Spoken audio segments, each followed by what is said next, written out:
ఎన్నడూ లేని విధంగా గత 5 సంవత్సరాల్లో ఏమీ ధనార్జన చాలదన్నట్టు ఇంకా లాభం కోసం తిరుపతి లడ్డులో కూడా నాణ్యత లేకుండా ఆ పంది కొవ్వు జంతువుల కొవ్వుతో తయారు చేశారని ల్యాబ్ రిపోర్ట్ ఇచ్చిన పిదప నారా చంద్రబాబు నాయుడు గారు అది బయటపెట్టడం జరిగింది. ఆ దరిమిల ఉప ముఖ్యమంత్రి పవన్ కళ్యాణ్ గారు దాన్ని సీరియస్ గా తీసుకొని అందరి తరఫున ఆంధ్రాలోనే కాదు దేశంలోనే కాదు ప్రపంచం నలుమూలల నుంచి హిందూ మతం మీద తీరని ద్రోహం చేసినటువంటి జగన్మోహన్ రెడ్డికి మంచి బుద్ధి రావాలని ఆ రోజు ఆయన నిర్ణయించుకొని 11 రోజులు ప్రాయశ్చిత్త దీక్ష అని చెప్పి మొదలు పెట్టారు. ఈ రోజుకి అది పూర్తయింది. చాలా సంతోషం.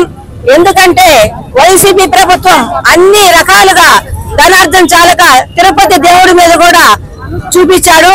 ఆ పాపం వాళ్ళని ఊరికే వదలనంటున్నాం. మేము ఒకటే చెప్తున్నాం, నిన్న నెలకి 30 రోజులుంటే 20 రోజులు 15 రోజులు తిరుపతి వెళ్ళేటువంటి రోజా గారు ఎవరన్నా తిరుపతి తిరిగి ఒక్కరన్నా చనిపోయారని చెప్పడం జరిగింది. అది చూస్తున్నట్టయితే ఎవరో కాదమ్మా, తొందరలోనే పాపం పండుద్ది, ఎవరికేం జరుగుద్దో ఆ దేవదేవుడు చూస్తా ఉంటాడని చెప్పేసి మేము తెలియజేసుకుంటా ఉన్నాం.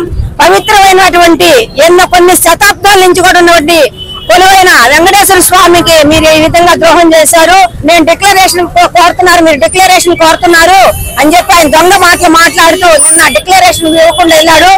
నేను ఒకటే అడుగుతా ఉన్నాను, మీరేమైనా అబ్దుల్ కలాం కంటే గొప్పవారా జగన్మోహన్ రెడ్డి గారిని మేము అడుగుతా ఉన్నాను. ఏదేమైనప్పటికీ కూటమి తరఫున పవన్ కళ్యాణ్ గారికి మంచి ఆరోగ్యాలు ఇవ్వాలని చెప్పి ఆ దేవదేవుని కోరుకుంటూ సెలవు తీసుకుంటాం. పవన్ కళ్యాణ్ గారు 11 రోజులు దీక్ష చేసి మరి తిరుపతిలో అవినీతి తినే పదార్థంలో లడ్లో అనేక రకాలుగా వాళ్ళు చేసిన కల్తీని బయట పెట్టడానికి ఆయన చేసిన ముందుకు వచ్చినందుకు నిజంగా నేను ఆయనకు మనస్ఫూర్తిగా ధన్యవాదాలు తెలుపుకుంటున్నాను. ఎందుకంటే ఈ రోజు 11 రోజులు తీసి తిరుపతి కూడా ఆయన పిల్లలతోటి పాటు నడిచిపోయి పద్ధతుల ప్రకారం సంతకాలు పెట్టడం కానీ అనేక రకాల ముందుకు రావడం కానీ వాళ్ళ పేకరు ఒక ఆయన మధ్యలో చెప్పాడండి. ఒక రోజు నాకు రాలేదు ఈ అవకాశం. ఆవులు పశువులు అనేక రకాల గడ్డి తింటాయి, ఆ దాంట్లో వచ్చే నెయ్యి వాసన వస్తుంది. అసలు పశువులు అన్నాక గడ్డి తినక ఏం తింటాయి, అసలు వాసన అనేది అసలు అతనికి తెలుసా, అతను మంత్రి ఎలా అయ్యాడో కానీ తెలియని పద్ధతిలో మాట్లాడాడు అనమాట. అది ఖండిస్తున్నాను నేనైతే. ఎందుకంటే ఆవు నెయ్యి ఎలా స్వచ్ఛంగా ఉండేదో ఆయనకు తెలియక మాట్లాడే మాటలు. కానీ దేవుడు అనేవాడు ఉన్నాడు, తిరుపతి ఏడుకొండల వాడు, ఆయనకి మంచి ఆరోగ్యం ఇవ్వాలని పవన్ కళ్యాణ్ గారికి మంచిగా పార్టీ వాళ్ళ కూటమి మరి ప్రతిపక్షాలన్నీ పార్టీలు కూడా కాపాడాలని ఏడుకొండల వాడికి నేను మనస్ఫూర్తిగా ఆయనకి నమస్కారాలు చేసుకుంటున్నాను. సనాతన ధర్మాన్ని కాపాడే ఇదిలో భాగంగా ఏదైతే తిరుపతి లడ్డు కల్తీ విషయంలో పవన్ కళ్యాణ్ గారు గత 11 రోజుల నుంచి దీక్ష చేపట్టి నిన్న కాలినడకన తిరుమల కొండపైకి ఎక్కి దేవుణ్ణి దర్శించుకొని తర్వాత వారాహి యాత్ర ముగింపు సభ చేస్తున్నారు. ఇది చాలా హర్షణీయదగ్గ విషయం.